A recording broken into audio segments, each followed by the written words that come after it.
doing Fearlessness by M.K. Gandhi. And as I told you earlier, that he says fearlessness is the uttermost important attribute that a man should have.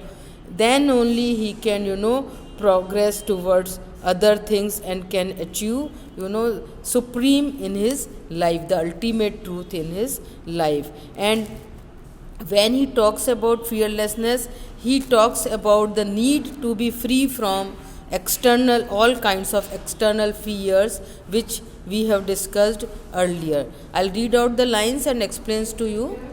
As I have stated at the very outset, we must give up all external fears. So again, as I told you, he says in the very beginning, he has already, talked about the need to give up all kinds of external fears. But the internal foes are the internal enemies. But the internal foes we must always fear. And he says that we should get rid of external fears. बाहरी डरों से हमें जो है वो मुक्ति पानी चाहिए, सारे छोड़ देने चाहिए.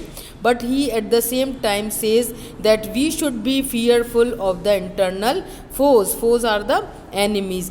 We are rightly afraid of animal passion, anger and the like. And what are the internal foes? What are the internal enemies? He says animal emotions, feelings, anger and the like. इस तरह के जो हमारे हैं, N V है, गुस्सा है, passion है, we should be fearful of these internal enemies and should put them away from us. External fears cease of their own accord when once we have conquered these traitors within the camp. और ये कह रहे हैं कि external fears ये हैं वो फिर अपने आप ही जो है they will cease, they will come to an end. Once he says we have conquered these traitors होते हैं जो कि देशद्रोही या धोखेबाज होते हैं, उनको वी कॉल ट्रेटर्स. और ये ट्रेटर्स कौन हैं? हमारे इंटरनल फियर्स हैं एंड इंटरनल एनिमीज़ हैं. और इंटरनल एनिमीज़ हमारे क्या हैं? एंगर है, एनिमल पैशन है, फिजिकल लस्ट है एंड एनवी है. तो he says once we are we have won over these traitors.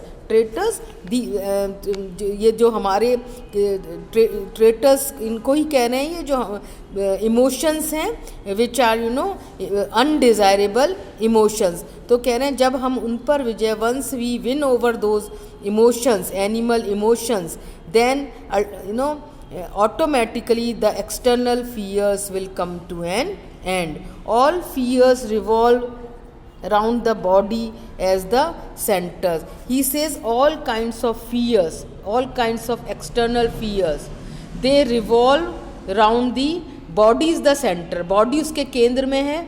और जितने भी हमारे external fears हैं they all revolve राउंड, उसके चारों तरफ चक्कर लगाते हैं. जैसे कि the earth revolves round the sun.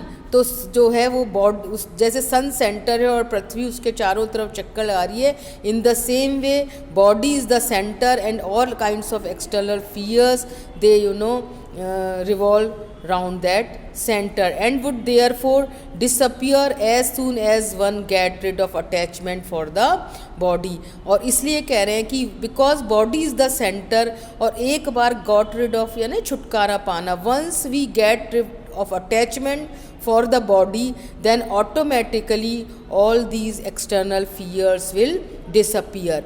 We thus find that all fear is the baseless fabric of our own vision. And he says in this way we will come to the conclusion that all kinds of fears is baseless structure of our own vision. Fabric is the structure. हमारा जो खुद का एक vision होता है उसमें हम एक आधारहीन ढांचा खड़ा कर लेते हैं फियर का.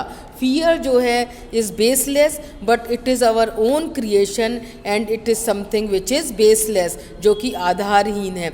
आधारहीन स्ट्रक्चर कैसा होगा? जो कि खड़ा ही नहीं रह सकता है। तो कह रहे हैं हमारे खुद का क्रिएट किया हुआ, this is a baseless structure, fear is the baseless structure, and once we win over all kinds of physical desires, passions, emotions, then we will automatically win over the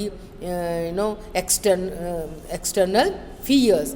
We thus fear has no place in our hearts when we have shaken off the attachment for wealth, for family, and for the body. And he says once we have shaken off, है ना, शेकन of होता है झाड़ देना, to get rid of, यहाँ मतलब है कह रहे हैं कि once we have got rid of the attachment to the wealth, to the family, to our own body, अगर हम इन सब से अटैचमेंट से मुक्ति पा लेते हैं, वेल्थ से, फैमिली से, बॉडी से, then automatically there will be no place of fear in our hearts. He says, enjoy the things of the earth by renouncing them is a noble precept. And he says कि एक Nobel जो precept है वो क्या है? वो ये है कि हम जो अर्थली थिंग्स हैं उनको एन्जॉय करना लग जाए by renouncing them. So apparently this seems to be a paradox, एक विरोधाभास नज़र आता है. रिनाउंस यानी त्याग करना. तो ये कह रहे हैं कि हम जो है अर्थ की चीज़ों को एन्जॉय कर सकते हैं. कैसे? By renouncing them, by giving them up, by sacrificing them. और ये this is something which is a unique concept which he has come up, Mahatma Gandhi has come up. ये कह रहे हैं कि जब हम अर्थली चीज़ों के अटैचमेंट छोड़ देंगे, चाहे वो वेल्थ का हो, चाहे फैमिली का हो, चाहे बॉडी का हो, तभी हम जो है अर्थ की चीज़ों को, पृथ्वी की चीज़ों को एन्जॉय कर पाएंगे. Because then we will not have fear of losing them. So this is apparently this is a paradox. अब विरोधाभास नज़र आता है, but this is not a paradox, because he says कि जब हम इन चीज़ों को छोड़ देंगे, हमको अटैचमेंट नहीं होगा, तो हमें क्या होगा? We will be able to enjoy without having fear of losing them. Wealth, family and body will be there just the same. We have only to change our attitude towards them. और ये कह रहे हैं wealth, family और body वो तो वहीं की वहीं रहेगी, बस हमें अपना उसके प्रति जो एटीट्यूड है, जो दृष्टिकोण है, जो रुझान है, हमारा जो परसेप्शन है, we will have to change our perception towards them. तो हम कह रहे हैं ऐसा नहीं है कि वेल्थ चली है, wealth will be there, family will be there, body will be there, but once we are we have no attachment to these things, our perception, once our perception towards them changes, then we will be able to enjoy everything without having the fear of losing them or to achieve them or to gain them by doing wrong, through wrong means. All these are not ours but God's. And he says all these things, whether it is wealth or family or the body, they don't belong to us, they belong to God. वो सब किसके हैं? God के हैं, हमारे नहीं हैं. Nothing whatever in this world is ours, even we are selves are his. So he is brought in a very good concept. He says कोई भी संसार में जो है वो हमारा नहीं है, और संसार whatever is there in this world, it does not belongs to us. Even he says we are sales don't belong to ourselves, we belong to his. हमारा खुद का शरीर जो है वो किसका है? भगवान का है, हमारा खुद का नहीं है. Why then should we entertain any fear. तो फिर हमें किसी भी तरह का, कह रहे हैं या एंटरटेनमेंट से मतलब है पालना, चेरिश करना, हमें किसी भी डर को क्यों पालना है. He says the Upanishads therefore directs us to give up attachments for things while we enjoy them. और now he says कि जो उपनिषद है उसमें भी यही कहा गया है, ये निर्देश दिए गए हैं हमको कि हम क्या करें? We should give up attachment for things while we enjoy them. उनको एन्जॉय करते हुए भी हम क्या कर सकते हैं? हम हमें जो है अटैचमेंट छोड़ देना चाहिए वस्तुओं के साथ और उनको सिर्फ एन्जॉय करना चाहिए, because they don't belong to us. अगर हम उसको ये सोचेंगे, if we think that they belong to us, then we will have the fear of losing them, and at the same time we will try to achieve them by doing anything wrong to any extent. इसलिए इन्होंने he has talked about the teachings of Upanishad, where he says that even Upanishads have given us directions not to have attachment for things while enjoying them. That is to say, we must be interested in them not as proprietors but as only trustees.